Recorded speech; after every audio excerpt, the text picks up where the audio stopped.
19 जून को जिनेवा में होने वाली ईरान डील पर संकट के बादल मंडराने लगे हैं। एक तरफ इजरायल ने लेबनान पर हमले शुरू कर दिए, तो वहीं दूसरी तरफ ईरान के उप विदेश मंत्री काजिम गरीबाबादी ने तेहरान में चेतावनी ये दी है कि यदि अमेरिका ने अगले 60 दिनों के भीतर अपनी नौसैनिक नाकेबंदी पूरी तरीके से नहीं हटाई तो ईरान स्ट्रेट ऑफ हॉर्मुज को दोबारा सील कर देगा।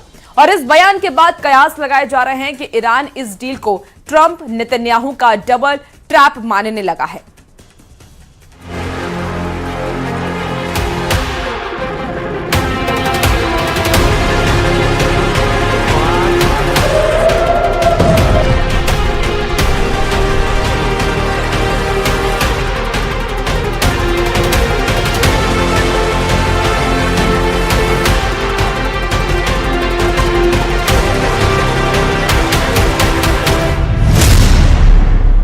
फंस गया ईरान, डील के नाम पर डबल धोखा।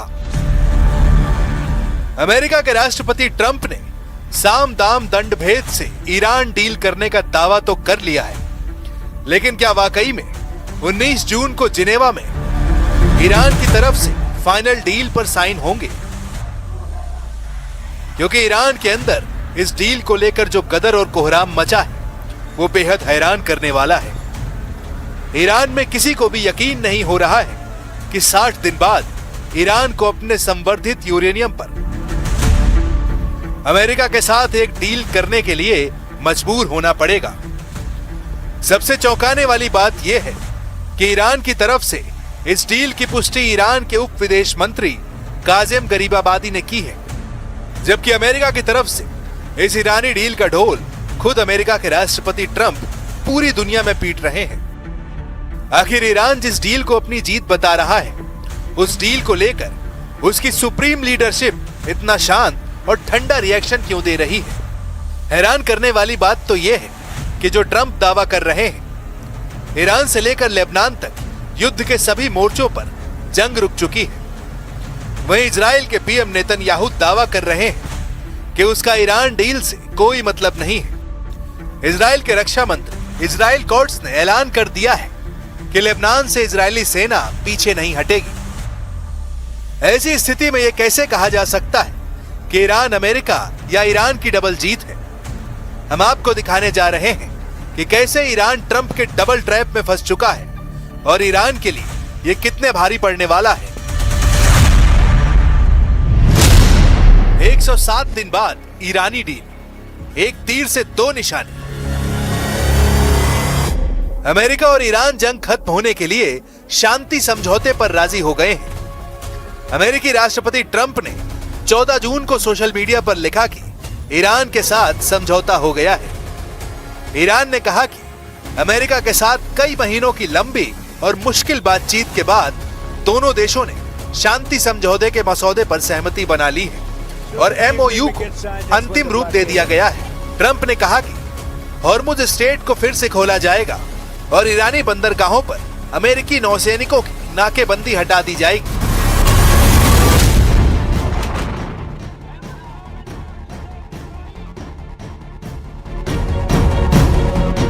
इस युद्ध और शुरुआती समझौते यानी एमओयू को देखने वाले अंतरराष्ट्रीय कूटनीतिक एक्सपर्ट्स का मानना है कि इस मोड़ पर ईरान का पल्ला राजनीतिक रूप से भारी नजर आ रहा है। हालांकि अमेरिका इसे अपनी जीत के रूप में पेश कर रहा है। 19 जून को जिनेवा में ईरान की तरफ से फाइनल डील पर साइन होंगे। 15 जून 2026 को अमेरिका और ईरान के बीच युद्ध समाप्त करने और पीस फ्रेमवर्क पर सहमति बनने की खबरें हैं। फरवरी 2026 में भड़के इस भीषण युद्ध के करीब 3.5 महीने बाद दोनों देश 19 जून को स्विट्जरलैंड में आधिकारिक रूप से इस समझौते पर हस्ताक्षर करने जा रहे हैं। अमेरिका के राष्ट्रपति डोनाल्ड ट्रंप ने सोशल मीडिया पर ईरान डील को लेकर जो लिखा है, उससे साफ पता चलता है कि ट्रंप इस डील को लेकर कितने ज्यादा खुश और उतावले हैं। उन्होंने लिखा, दुनिया के जहाजों अपने इंजन चालू कर लो, तेल को बहने दो। इधर पाकिस्तान के प्रधानमंत्री शहबाज शरीफ ने कहा कि दोनों देश 19 जून को स्विट्जरलैंड के जिनेवा में पीस डील पर दस्तखत करेंगे।